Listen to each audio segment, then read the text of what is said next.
Assalamualaikum warahmatullahi wabarakatuh. Salam sejahtera bagi kita semua. Salam kebajikan. Om Swastiastu, Namo Buddhaya. Coba lagi dengan Kong Teguh. Kali ini saya akan bercerita tentang tragedi Sinila yang terjadi 45 tahun silam. Bagi saya, ini sebuah peristiwa bencana besar yang masih terekam di belakang kepala saya. Tragedi ini terjadi tahun 1979 di dataran tinggi Dieng.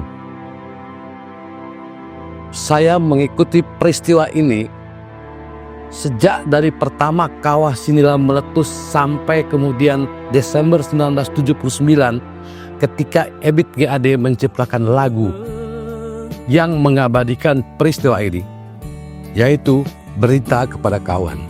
Kawan, coba dengar apa jawabnya ketika aku tanya mengapa bapak ibunya telah lama mati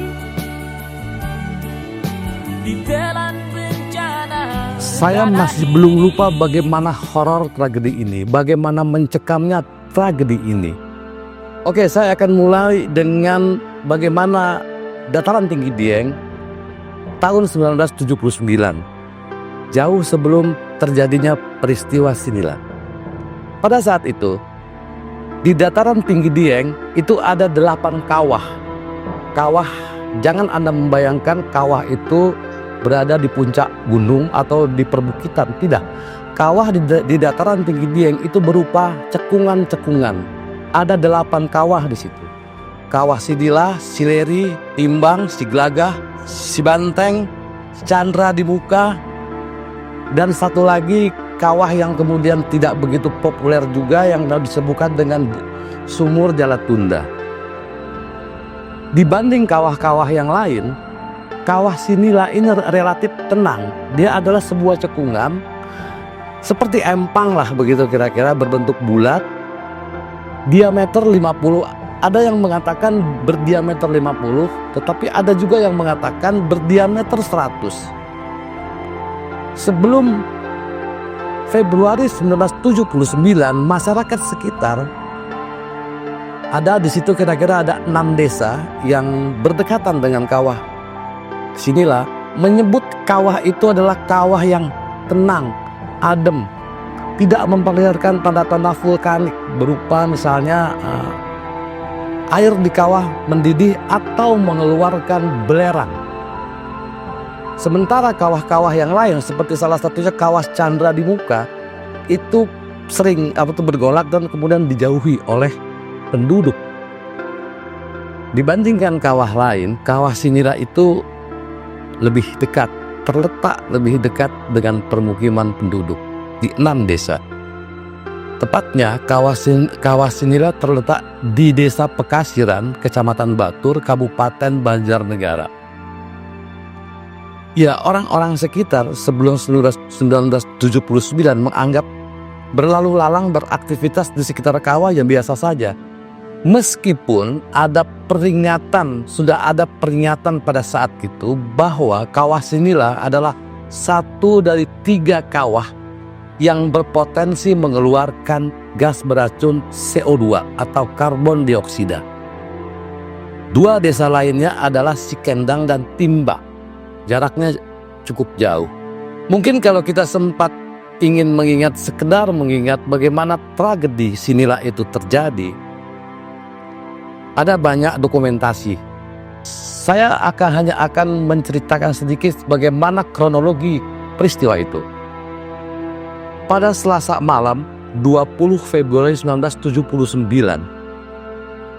terjadi tiga gempa beruntun, 3 gempa dangkal beruntun dimulai pada pukul 1.55. Gempa begitu kuat sehingga kemudian orang berhamburan keluar, terutama di masyarakat 6 desa di sekitar Sinila. Salah satu desa yang paling dekat adalah Desa Kepucukan, masih di Kecamatan Batur, Banjarnegara. Itu yang paling dekat, jaraknya hanya sekitar 2 km dari kawah Sinila. mereka berlarian keluar, tapi gempa terus menerus. Ada gempa susulan kecil-kecil, tetapi yang paling besar adalah 3. Itu gempa dangkal, berakhir pada pukul 4.55. Diam sejenak, mereka yang kemudian ketakutan sudah berlarian menyelamatkan diri. Pada pukul 5:04 pagi terjadi sebuah letusan besar, letusan yang sangat dahsyat. Saksi mata mengatakan pada saat itu letusannya sedemikian besar sehingga menciptakan kolom abu atau tiang abu, berisi tiang abu belerang dan gas sedemikian tinggi. Tidak jauh dari kira-kira jarak 250 meter dari kawah Sinila terbentuk kawah baru yang kemudian kita kenal menjadi kawah Sigluduk. Kawah ini tercipta dengan suara menggeluduk, suara petir sedemikian besar tercipta dan meletus lagi menciptakan kolom asap. Anda bisa bayangkan suasana pada saat itu begitu mencekam. Awan kolom abu coklat berisi belerang dan gas, kemudian disertai dengan hujan bebatuan terbesar yang tercatat dalam dokumentasi sebuah media berdiameter 40 cm. Horor itu sedemikian mencekam sehingga orang berlarian. Nah, mereka yang kemudian sempat lari lebih dulu naik ke perbukitan atau kemudian menjauh karena hampir semua jalan di sekitar desa tertutup lahar panas yang tidak mungkin dilalui. Sementara masyarakat desa Kepucukan masih dibuat bingung kemana mereka harus lari.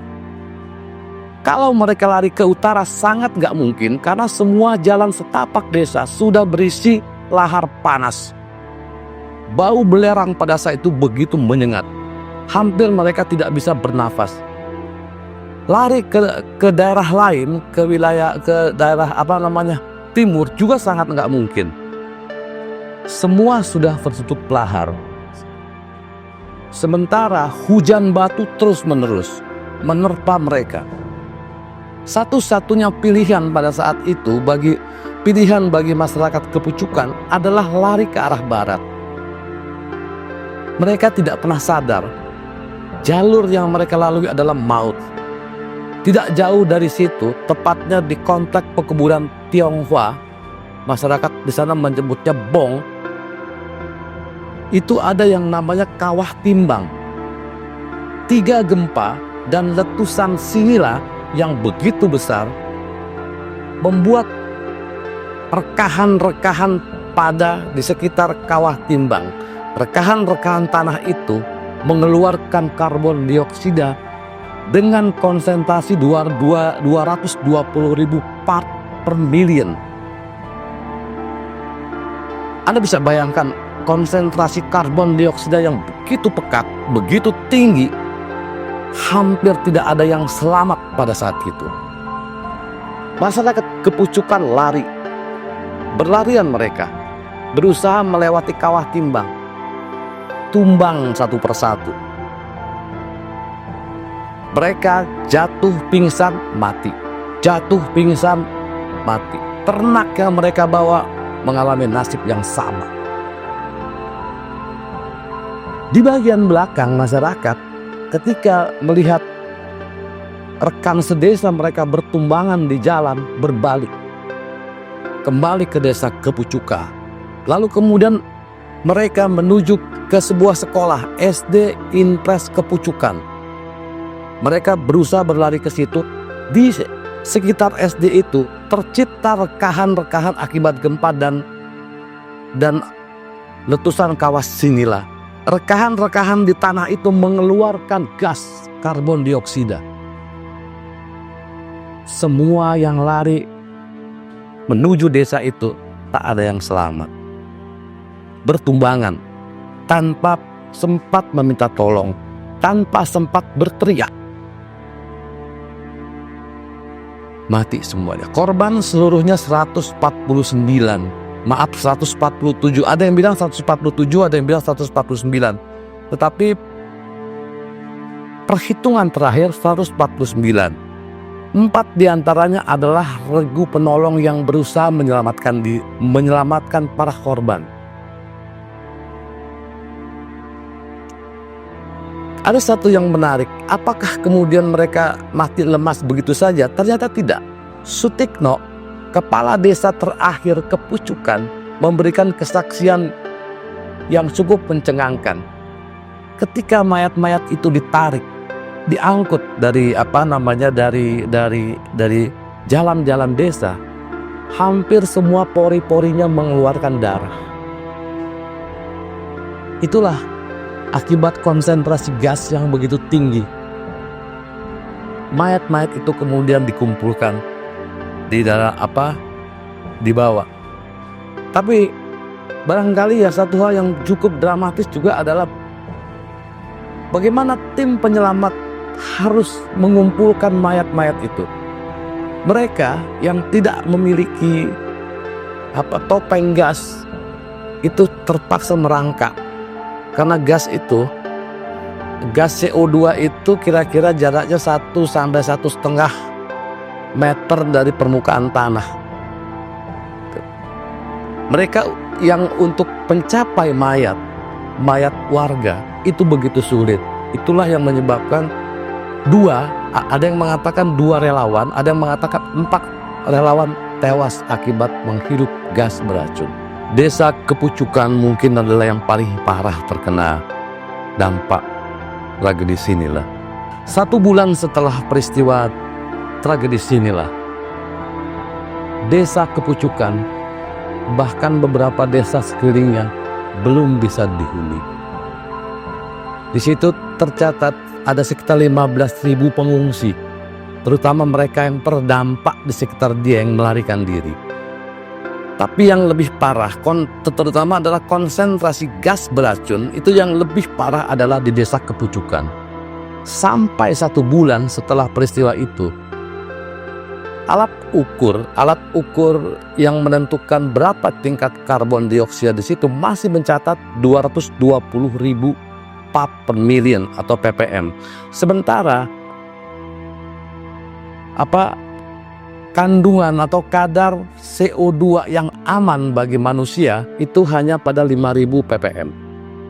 Maka tidak aneh ketika kemudian Pemda Jawa Timur memutuskan untuk menghapus desa Kepucukan dari administrasi Jawa Timur. Di dalam peta Anda tidak lagi pernah menemukan desa Kepucukan setelah peristiwa tragedi Sinilah. Pada 3 Maret 1979, Presiden Soeharto berkunjung ke lokasi letusan kawah Sinilah. Dia mengeluarkan perintah agar warga Kepucukan yang masih tersisa dijadikan transmigran ke Sumatera. Mereka yang tidak ingin menjadi transmigran dimukimkan di desa-desa sekitarnya. Saya nggak tahu berapa yang menjadi transmigran, berapa yang dimukimkan. Tapi salah satunya adalah kepala desa terakhir Kepucukan yang bernama Sutikno. Sekarang beliau masih hidup dan berusia 69 tahun. Desember 1979, Ebit GAD saat itu adalah penyanyi paling top lah di Indonesia, mengeluarkan album kedua yang disebut Kamelia 2. Di dalam album itu terdapat lagu Berita Kepada Kawan. Ebit GAD mengabadikan tragedi Sinilah dalam lagu itu. Barangkali kita bisa belajar dari bencana terbesar dalam 50 tahun terakhir ini. Terasa sangat Bencana itu mengerikan barangkali tidak pernah didengar oleh generasi muda, saya tetapi engkau tak duduk bagi mereka di yang berusia samping 60 tahun kawan. itu terekam di belakang Banyak di belakang kepala cerita masing-masing orang yang mestinya tentang kau bencana saksikan mengerikan tragedi sinilah. di tanah kering. Sekian, terima kasih, sampai jumpa dengan Kong Teguh dalam penuturan berikutnya.